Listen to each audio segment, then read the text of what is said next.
Hello, otters. Welcome to our Earth Day Assembly. My name is Maya. And my name is Ali, and we are from Mr. Munier's 6G class. We are also in the ERS Environmental Club. From the Anishinaabe to the Haudenosaunee and the Métis, these treaty lands are steeped in rich indigenous history and modern traditions. As a community, we have the responsibility to honor and respect the four directions: land, waters, plants, animals, and ancestors. Today, in this area, is a home to many indigenous peoples from across Turtle Island. We acknowledge the Mississaugas of the Credit First Nation of the Anishinaabe peoples, on whose ancestral and treaty islands we teach and learn. Here's a fantastic piece of artwork from one of our grade 1 students in Miss Lambkin's class. Earth Day is every day. Take a moment to focus and really think about what you enjoy in your life. Example, spending time with family, playing sports, playing Minecraft, reading, teaching, etc. And of any goals and dreams you have, examples, becoming a YouTuber, a professional athlete, a writer, an astronaut, a parent or guardian, etc. And then think about not having a place, a home, a planet to experience those things. If you live in ways that protect Earth only once a year, you are not doing enough to protect your own home and your own enjoyment of life and achievement of your own goals and dreams. Observing Earth Day every day and selfishly taking care of your home every day, no matter what those around you are doing, will not only protect your own life and all that you value and hope for, but the future of humanity itself and all life on Earth. Your actions do matter. Nothing is ever more important than protecting our home. Live every day in a way that protects our only home. There is no planet B. This message is the first in a series brought to you by the ERS Environment Club. Some things to do to make Earth Day every day. Reduce. Be happy with less stuff and know the difference between needs and wants. Take care of what stuff you have and don't waste anything, including food. Avoid single-use anything, particularly plastic. Buy used instead of new. Eat less meat or no meat. Refuse to buy products with excessive packaging. Buy local. Refuse to buy non-recyclable items. Walk, bike, scooter whenever possible. Conserve electricity and water. Refuse to use environmental harmful products. And recycle. Things to think about: what to do. What do you do daily to protect the environment? What can you do daily to protect the environment? What about the impact of humans on the environment concerns you most? Your actions do matter. Here is another creation from some students in Miss Brank's 4G class. Now, please welcome our special guest, Dan Schneider, also known as Dan the Nature Man. Dan began his career as a wildlife biologist and still maintains good connection with wildlife researchers. His passion, though, is connecting kids and adults with nature. As a qualified teacher and avid naturalist, Dan is committed to taking children outside to experience our natural world. His goal is to instill a sense of reverence for nature in everyone that he teaches.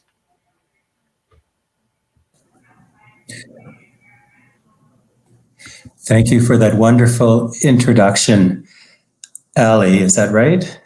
Yeah. Yeah, great. And could I start now?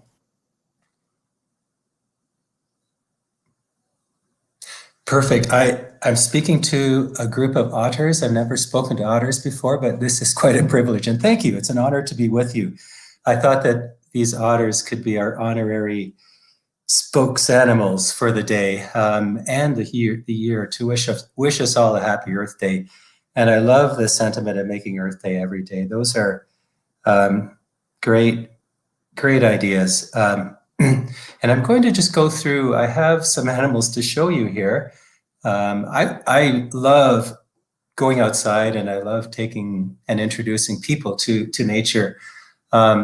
It's been an unusual year and here I am inside, but I want to show you just on the screen, I've got some animals here but also some pictures, videos of some experiences that you could have yourselves to form that connection with the natural world.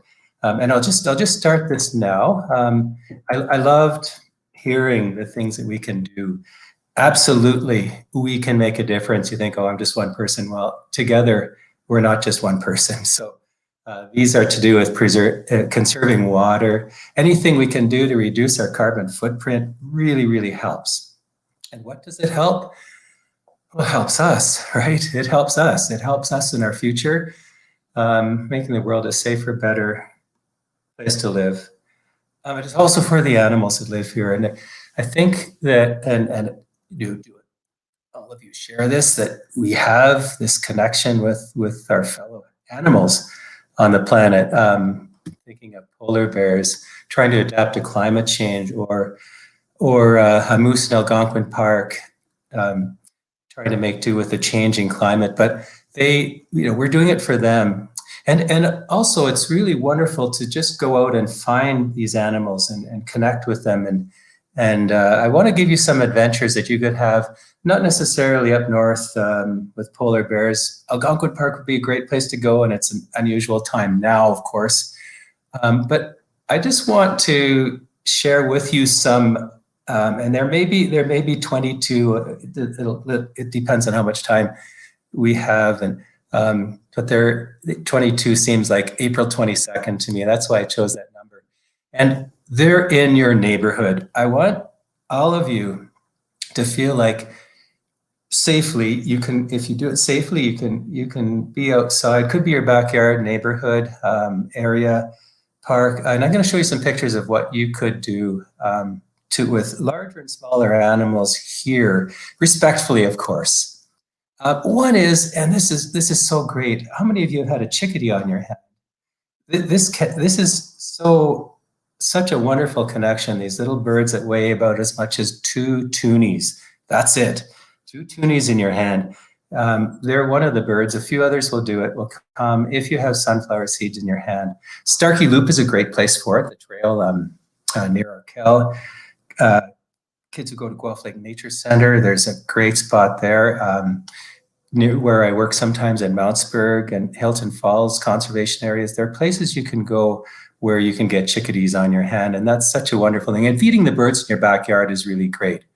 Now, tracking, I'm going to back up a little bit and maybe just go into winter, but it's not just winter. And I just want you to take a look at this. We'll make this a little bit of a mystery for you.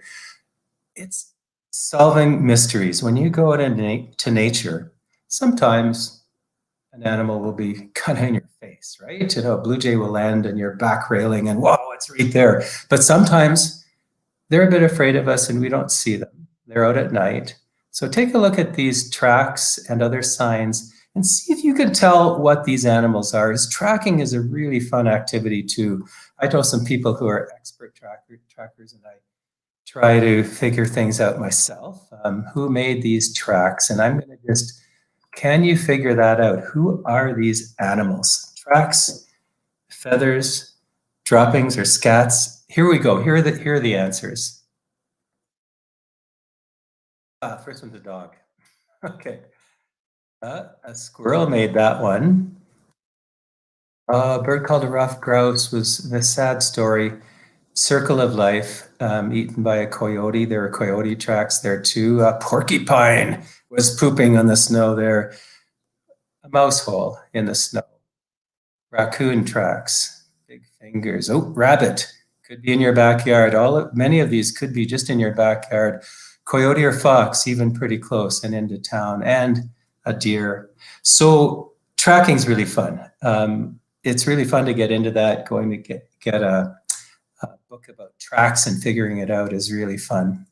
It doesn't have to be in winter. Some of these are winter pictures, but you can find these sorts of signs at any time of year. Like now, try to see where an animal has been. Can you figure out who has done these, made these signs? Yeah, a deer was chewing on a branch there. A rabbit was chewing on another branch. Woodpecker, of course. Beetle made those lines, not this kind, a different kind, a bark beetle in the wood, and a beaver. Our wildlife engineers were hard at work making, chewing on wood, making a dam, making a lodge. So tracking's really a lot of fun. Now, another thing, and this looks kind of like what can you do in your backyard to make it better? And a great place to find things. Believe it or not, just putting out a piece of wood. This is a 4x8 sheet of plywood. It could be just a board.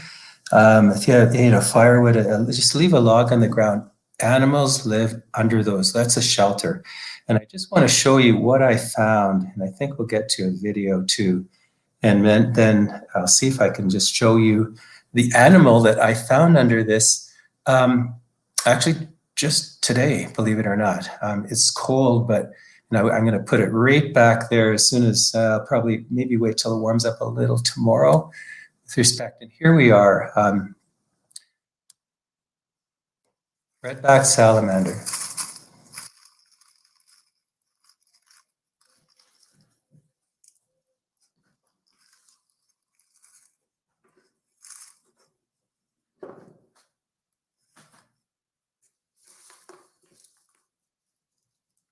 And now, I'm being super careful here. Can you see, if I tilt this down, can you see this little animal? I've made my hands wet. I don't have any sunscreen or anything on my fingers right now. So there it is on the leaf. Can you see that? All right. Okay, that's a little redback salamander, very tiny member of our salamander community. And I'll put it back right now. Hope you were able to see it a little bit anyway, but that video showed it to you. Hey, Dan, it's Mr. Anderson. Yep. Just so you know, we couldn't quite see the salamander. Okay. Could we see that again? Because it looked really cool. Yeah. I'll be, right here. And it's probably just where I'm holding it, right? Does that make sense? Does that work? Now they're always often under leaves. There it is right there. Okay, I'm being super careful with it. Can you see that? Yeah, that's way better. Okay, great. And as I said, and it's really important to have hand sanitizer on, but I haven't put any on in the last short while, and washed my hands off really well. So when you hold an amphibian, this would include frogs, and we'll talk about that in just a sec.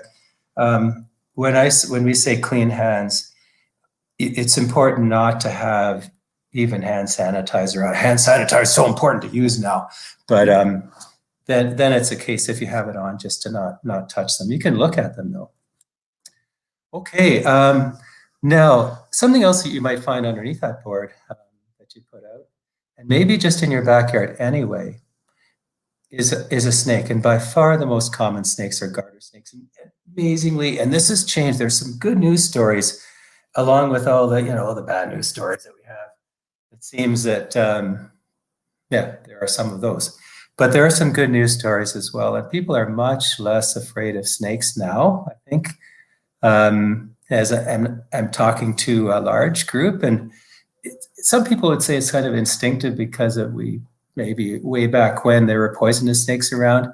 But here we have Yeah, you have to go about 2, 3, 4 hours north of here to get to a place. So there are a few rattlesnakes, and there are not very many of those. Hopefully, you'll be lucky enough to see one, actually. So here's one of my backyard garter snakes. Happened to be in our compost. It's kind of a weird place for it to be, except that for a snake, it's warm in there, and it's sheltered until we add more compost. We're careful not to hurt them. This is a video. I talk a little bit about the snake, and just take this in, and then I'll show you a real one. Garter snake in our compost container. Wow, beautiful. I think there might even be 1 or 2 more at the back. There they are, 3 of them. My goodness. It's a nice warm place to spend the night, and that's probably why they're here. Okay, it's our common backyard snake, so having them in our compost is all right. They certainly won't hurt anybody. Even if you pick them up, they hardly ever bite. Everyone used to think that they're non-venomous. It's a closer look. And they certainly don't have enough venom to hurt a person. They have a tiny bit of venom that subdues their prey. And this one's stretching its jaw, which is kind of interesting. They're named garter snake because of the stripes. And somebody thought they looked like garter belts that were used to hold men's socks and women's stockings years ago. Fascinating to have them in our backyard, of course. They like eating worms. That's one of their favorites. Baby mice, if they can find them. Frogs and toads for sure, and fish if they can catch them. Tadpoles, of course. There's the other one right there. It's an interesting spot to find them, that's for sure. So they certainly don't do any harm and are just wonderful to see in the backyard. By far the most common snake in our area.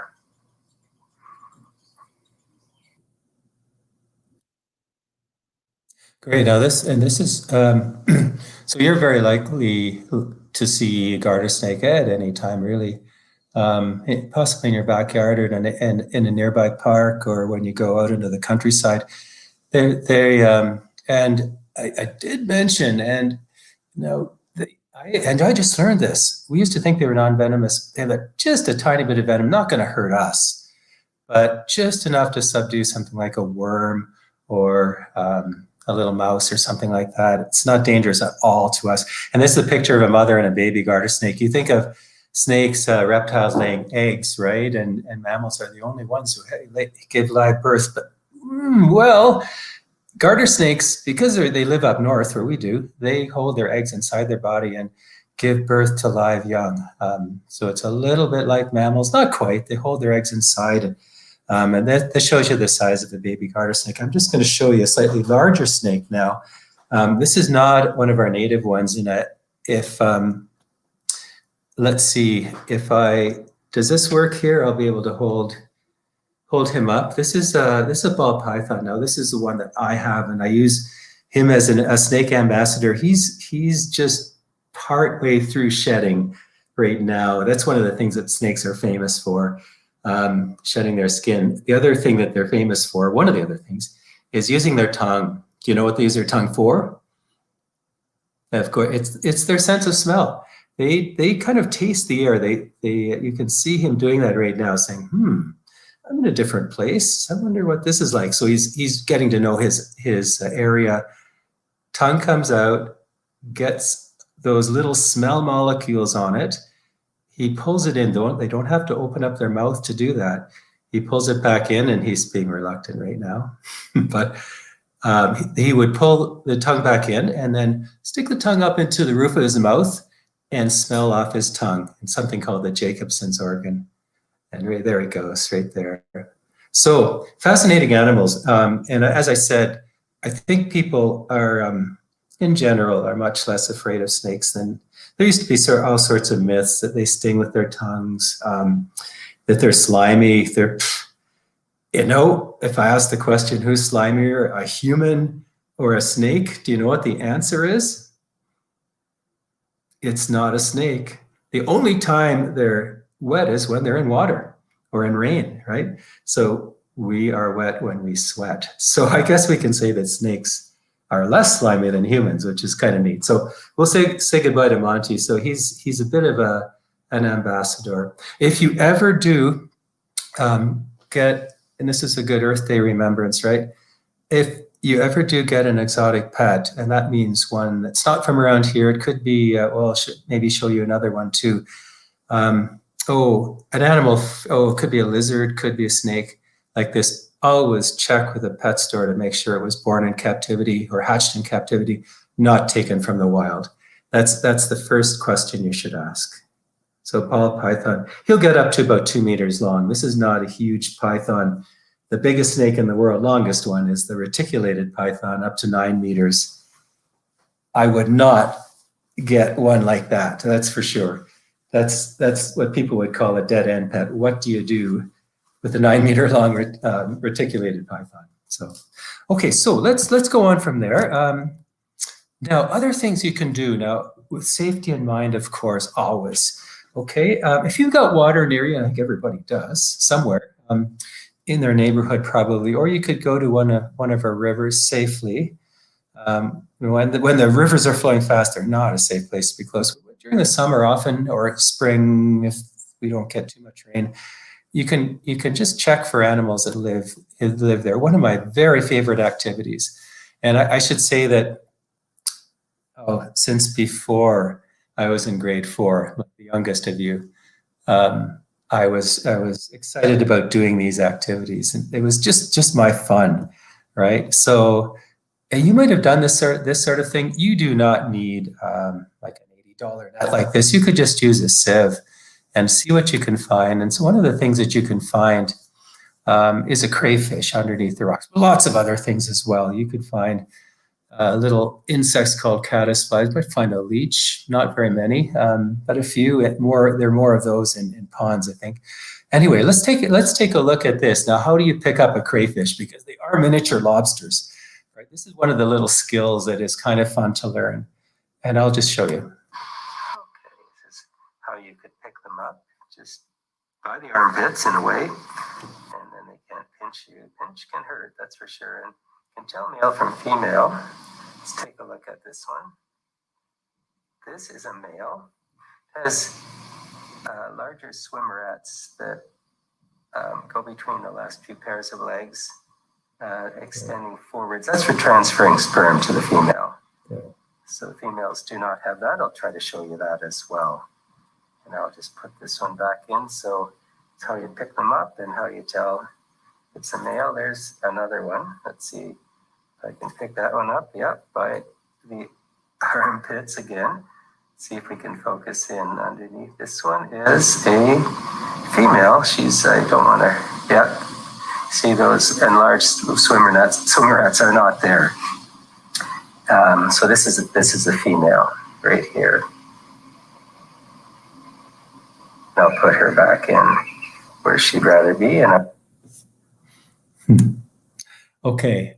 So that's a really great thing, and I could just say, many places, as long as it's safe to be there, as long as the river is not flowing too fast, by the Youth Music Center, and I realize there may be some students from not Guelph, beyond Guelph, and I'm not sure, but I know Guelph much better than say Orangeville area, but by the Youth Music Center in Guelph, near downtown Guelph, the river there is a great spot to find crayfish. And other places too. Now, if you have a pond near you too, this is a really cool thing that's happening right now. There's a bit of magic happening at our ponds, and the magic is called frog singing.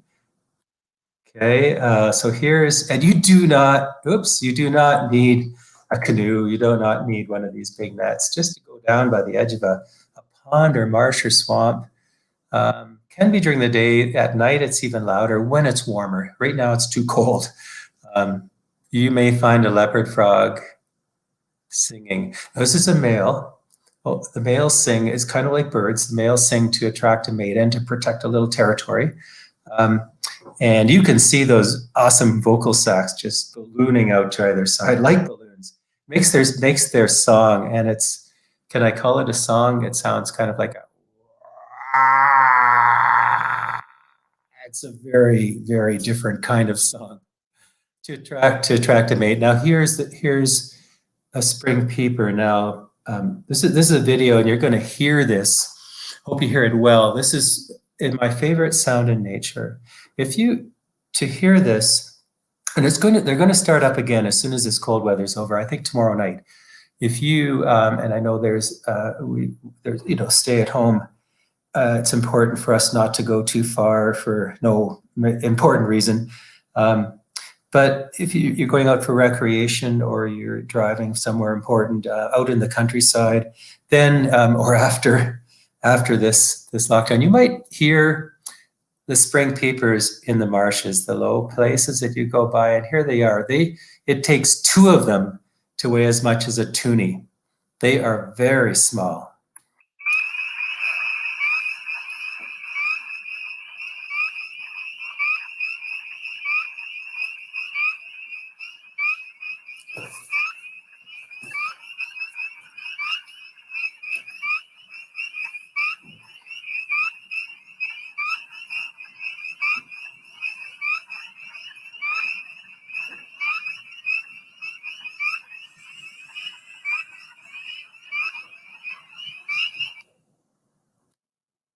So now you know my favorite sound in nature. It signals the beginning of spring to me, the real beginning of spring. Although I feel like spring starts in February when the sun is strong. So frogs are very, very special. I just want to say too, just like the salamanders, this boy Mitch is in love with this big bullfrog. We don't have too many bullfrogs around Guelph and Orangeville, but there are some. We have a smaller version called a green frog, still pretty big though. And again, it'd be important for him not to have something like sunscreen, or back when I took this picture, we weren't thinking about hand sanitizer quite so much. To have your hands wet as well, because anything on your hand can go right through their skin and hurt them. So, and I think he's holding this one fairly well. Now, everybody's got squirrels around them, that's for sure, in town, in the countryside. I just want to show you a few things. If you don't know what a squirrel nest is, and probably many of you do, if you look up and say, there's a nest in that tree, and it's full of leaves, that's a squirrel nest. This one, I believe, yeah, this one's right beside William Weingart Public School in Guelph. So, and you might, of course, squirrels are happy to be in cities, especially gray and black squirrels. And did you know that they're the same species in the same family? A baby squirrel could be either gray or black. They're the same type of squirrel. Okay, but we also have, they're less likely to be in town, but you might see them, a little red squirrel. Sometimes they get called chipmunks, but here's a chipmunk. Now, if you've ever seen this, it's really kind of interesting to watch. Unlike the tree squirrels, chipmunks are a ground squirrel, so they burrow into the ground and they kind of hibernate for the winter, and it's not quite hibernating. And I'm just going to show you one and tell you a little bit about one that was in our backyard. Chipmunk. There's a sign of spring. They spent pretty much the entire winter underground in their tunnels. They're ground squirrels. So unlike tree squirrels, they spend a lot of their time in winter underground. It's a kind of hibernation called torpor, where they wake up every few days, they warm up, urinate, defecate, have something to eat, and then go back to sleep again for another few days. And if it's really warm, they might come up to the surface. But now, in early April, they are up for good, doing what they're famous for, and that is filling their cheek pouches full of seeds. It's amazing how many they can stuff in. It's like having a couple of shopping bags and then taking them back to their tunnel to fill up their storage areas and then come back for more. They never know when it's going to turn into a real cold snap, and they may need that still. There it goes. Yeah, also in your backyard. I'm going to guess that many of you have rabbits. Rabbits are quite happy to be in town. They're really kind of fun to watch as well. Next time, just try to be, and they're a little bit afraid of us. They'll run away like this one does when I'm videoing it. Notice the long ears. Of course, they're famous for their hearing, but also these ears, and it's more important for the rabbits that live in really hot places. They're kind of like a way to shed heat. Not as important here, but in the desert areas or farther south, do you see all the blood vessels inside, which would sort of radiate the heat away from the body? So it's another use of their ears. Let's take a look. Our backyard rabbit, chewing away. Fantastic. Right next to our wildflower garden. There. Yeah, let's go. So it was showing you too why it's called a cottontail rabbit. Sort of interrupted me in mid-sentence by running away. So they're another fascinating animal that we have. And I want to think and have everyone think small too. Even our earthworms, super valuable for us in a garden, in a flower bed, in our lawn. But did you know that they're not native to Canada? They were brought here. Before that, we had other animals like potato bugs and millipedes that were doing the earthworm's job. Now we have these earthworms. So, and it's kind of fun to make your own worm condo like I did. And I'll just show you maybe a little bit of the video here that if you make something I highly recommend it if you have that kind of interest to watch a worm in action. And this is what it allows you to do. The earthworms right now in what I call the worm condo. It's just a 2-liter pop bottle. It's cut and washed and filled with soil. I've kept it in the dark basement and brought it up here. So the earthworms come out to the edge. You can see the segments on them. Of course, they want to get away from the edge to get away from the light. They do not like being out in light. Okay, I'm going to stop that there. It's just to get on to some other things too. And I know that, I want to show you another special guest that's right beside me. But you're just watching as an animal as common as an earthworm. They're pretty fascinating. And maybe you've seen them out at night when it's raining on a warm night. That's when they travel over the ground. It's safe for them to do that without drying out. So they come up and sadly, some of them end up on the pavement in the morning. Just using a net to find insects is really a lot of fun. Praying mantis is maybe the most incredible of them in a way. Again, it's not an insect that is from here. It's a non-native species. It's called the European praying mantis, praying like, religious praying. That's how they got their name. They look like they're praying. And here's what they are at this time of year before they hatch. They look like a little cocoon, but that's an egg mass that you might find if you walk around in a meadow a fair bit. And here is a female full of eggs. This would be more later in the summer. And they're much bigger. And they don't harm us. They're just so exciting. They can be brown or green. Even the insects in our field are actually brilliant. And then the spiders too. I'd really recommend checking out a spider web. Touch it on the side, it's not sticky. Touch it in the spiral, yep, it's sticky. That's a trap. It's so incredibly amazing. Here's a jumping spider showing you that they wouldn't bite us. This is really magnified, but you can see its jaws and its fangs for injecting venom into its prey. And just this is something that's really kind of a specialty. I would recommend trying this. You are going to be catching, if you catch a grasshopper and just put it in the web, you can watch this happen. It's really, you're feeding a spider in a way. And then the spider will put the grasshopper out at the edge of the web and wait for it to turn into a grasshopper milkshake with its venom and then eat it later. Fascinating. And I want to show you right now, just the last guest that I have here. I have to bring her out very carefully. Hope you're able to see her all right. If I tilt this down, I hope that that's going to work okay. Now, again, an exotic animal. This one comes from Mexico or possibly south in Central America. Mexican red-knee tarantula. Um, Very, very interesting. That she's kind of an ambassador for our spiders, reminding us that without spiders, we would have so many more insects that would bug us, like mosquitoes, like flies. They are the best insect control on the planet. Without them, we'd have way more of those. Not that those other things are bad, but we'd have too many.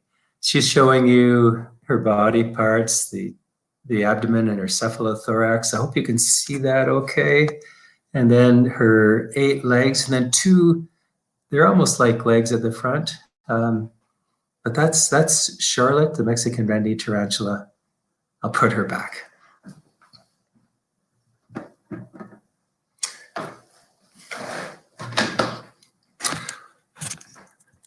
Okay, other things, just keep an eye out. I think just having an eye for interesting things. We're in a part of the world where, gosh, we don't have many animals here that would hurt us. Some of the caterpillars might have some hairs that might give you a bit of a rash, but nothing serious. And then the most famous butterfly in the world, you may find it's caterpillar. Do you know the most famous butterfly in the world? They're on their way back to greet us. On this Earth Day, they are probably around, I'm going to guess Southern Ohio, maybe Washington area, Kentucky maybe. They're on their way back from Mexico, and watch for them. They'll be arriving probably about the end of May. This year seems so early, and we really wish them well. So for an Earth Day thing would be to try to, we could plant milkweed for them. We can just do what we can to make it better for them. Not using only as much pesticide as you need, or not using it at all. Another thing, and we're lucky we've got some really awesome places to go when we can. You know, it's strange times now. But if you've been to the Cambridge Butterfly Conservatory, of course, right now it's closed, but soon we hope things will get more normal at least. It's just a great place to learn about butterflies. The Toronto Zoo, where I sometimes work, Mountsburg Wildlife Center, the Raptor Center there. This is just a short list. It's really, it's exciting to think of where you can go to learn about animals here. And then here's the University of Guelph Arboretum. Go visit a natural area. Even during this lockdown, we've learned, haven't we, from last year that we need this. If you do it safely, if you distance, and maybe even wear a mask if it's going to be on a boardwalk like this. It's just a wonderful healing thing to do in amongst all the trials that we're having right now. And technology, why not use technology to help you figure things out? I work with some young staff and when I say young staff, they're university students, they're younger than me. So they've introduced me to some great things. This is an app called Seek. I really recommend it. And if you use this, and if you take a picture of a monarch butterfly, it'll tell you that it's a monarch butterfly. Maybe you knew that already, but you took a picture of that grass there in the middle, that flower that has the yellow middle, it would tell you it's Western blue-eyed grass. It's very, very good. We used to use books all the time for that, and books are still great. But use apps. There's iNaturalist. Merlin is for birds. There's so many good apps and technology you can use to help you figure things out. Of course, Guelph Public Library, Orangeville Library, all the other Wellington libraries. It's you're watching shows like Planet Earth. Now it's not going out, but it's really a way to learn more about nature. And I think we hear from people on those shows who are really passionate about Earth Day and Earth Year. Actually, Nature Guelph, and I just have little notes here. Nature Guelph is our local naturalist club. They're a really committed group. Some people join them. There's a kids group, young naturalists that are part of that. And if I could say, just I have a website that I try to keep up with on some things that are happening to let people know what's out and about. So happy Earth Day, everybody. It's an honor to be invited to, I think I'm being invited to many different homes, right? Throughout our whole area. So that is really a super honor. And thanks for that wonderful introduction. I just I love the sentiment of making Earth Day every day. And if you get out and start enjoying nature, maybe that's part of what you want to do. Maybe some of you may actually work in kind of the conservation area. Teachers who take their students outside.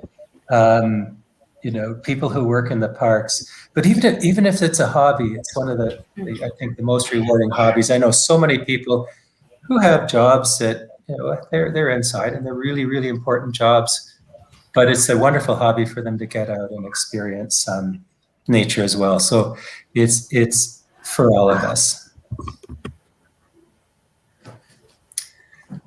Thank you for that. Oh, sorry. Thank you so much for inviting me. Well, thank you for that lovely presentation. And well, I'm gonna hand it over to Maya if she wants to say anything else. Happy Earth Day, everyone. Happy Earth Day. Happy Earth Day.